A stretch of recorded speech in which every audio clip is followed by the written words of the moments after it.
Spoken ইংলিশের একটি দুর্দান্ত ক্লাস নিয়ে আপনাদের সামনে হাজির হয়েছি।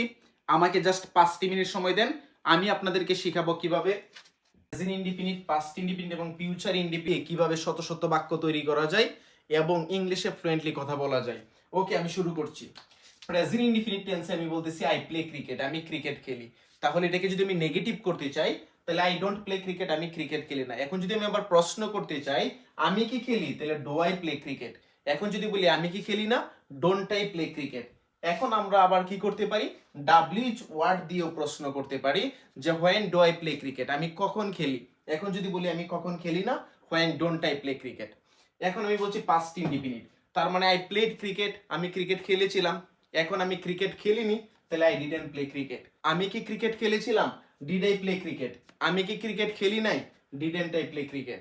আমি আবার ডাব্লিউএইচ ওয়ার্ড দিয়েও প্রশ্ন করতে পারি যে when did I play cricket, কখন আমি ক্রিকেট খেলেছিলাম। আবার নেগেটিভও করতে পারি যে when didn't I play cricket, কখন আমি ক্রিকেট খেলিনি। ফিউচার ইনডিফিনিটে আই উইল প্লে ক্রিকেট, আমি ক্রিকেট খেলবো, তাহলে আমি খেলবো না, আই ওন্ট প্লে ক্রিকেট। আমি কি ক্রিকেট খেলবো, উইল আই প্লে ক্রিকেট। আমি কি ক্রিকেট খেলবো না, তাহলে won't I play cricket. WH word দ্বারা যদি বলি যে when will I play cricket, আমি কখন খেলবো, when won't I play cricket, কখন আমি খেলবো না। এই বিষয়টা আমরা যেটা বললাম যে এটাকে আমরা আরো কত ফ্লুয়েন্টলি বলতে পারি যে I play cricket, I don't play cricket, do I play cricket, don't I play cricket, when do I play cricket, when don't I play cricket. Past indefinite, I played cricket, I didn't play cricket, did I play cricket, didn't I play cricket, when did I play cricket, when didn't I play cricket. Future indefinite, I will play cricket, I won't play cricket, will I play cricket, won't I play cricket, when will I play cricket, when won't I play cricket. So without thinking brain কিন্তু supply দিচ্ছে। ঠিক আপনাকেও যেটা করতে হবে, আমি অনেকগুলো verb লিখেছি, eat, read, go, work, pluck and practice. তো এখন আমি যদি এটাকে আবার বলি, ইট দিয়ে যদি আমি সেন্টেন্স তৈরি করা শুরু করি যে I eat rice, I don't eat rice, do I eat rice, don't I eat rice, when do I eat rice, when don't I eat rice.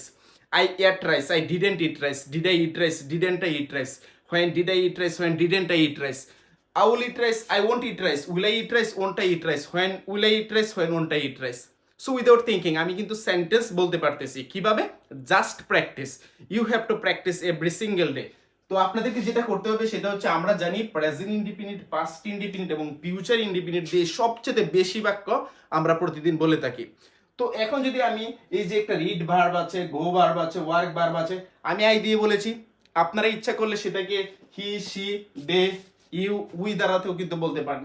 যদি আমি এখানে একটা সেন্টেন্স বলে থাকি যে সি দিয়ে বলতেছি, সি যেহেতু থার্ড পারসন সিঙ্গুলার, শুধুমাত্র 12টা টেন্সের ভিতরে একটি টেন্স আছে যেটার সাথে আমরা ভার্বের সাথে এস বাই এস করব, তার নাম হচ্ছে প্রেজেন্ট ইনডিফিনিট টেন্সে।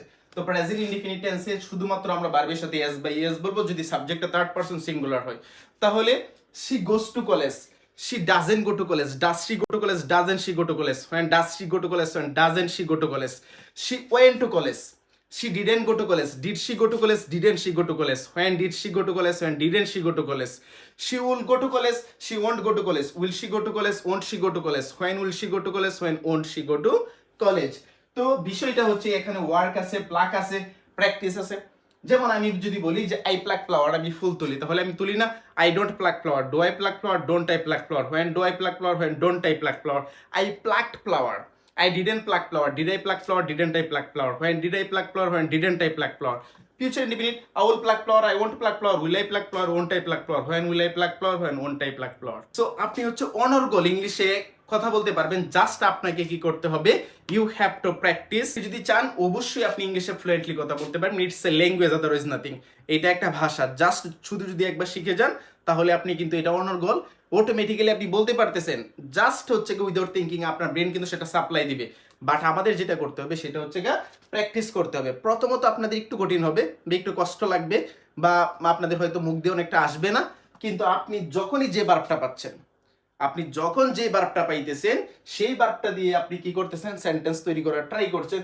যেমন দে ওয়ার্ক দিয়ে যদি সেন্টেন্স তৈরি করেন, যেমন আপনি বললেন কি they work in the field, they don't work in the field, do they work in the field, don't they work in the field, when do they work in the field, when don't they work in the field. They worked in the field, they didn't work in the field, did they work in the field, didn't they work in the field, when did they work in the field, when didn't they work in the field. They will work in the field, they won't work in the field, will they work in the field, won't they work in the field, when will they work in the field, when won't they work in the field.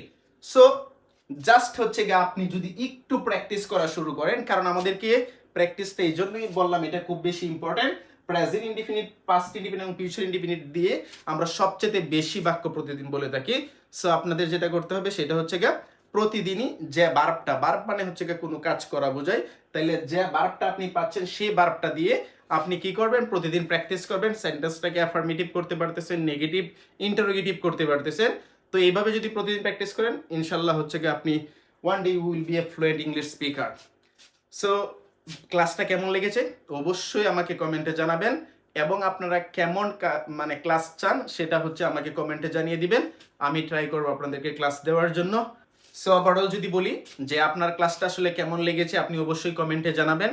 আর আপনার কাছে আমার যেটা request সেটা হচ্ছে অবশ্যই আমার পেজটাকে follow করে দিবেন, এবং আপনি অথবা আপনার বোন অথবা ভাই বা আত্মীয় স্বজন যারা হচ্ছে পড়াশোনা করে, যাদের ইংলিশটা শেখা প্রয়োজন, তাদের ক্ষেত্রে অবশ্যই ভিডিওটা একটু শেয়ার করে দিবেন। আর হচ্ছে আপনারা অবশ্যই আমার সাথে কানেক্টেড থাকবেন, আমি ট্রাই করবো প্রতিদিনই ক্লাস নেওয়ার জন্য।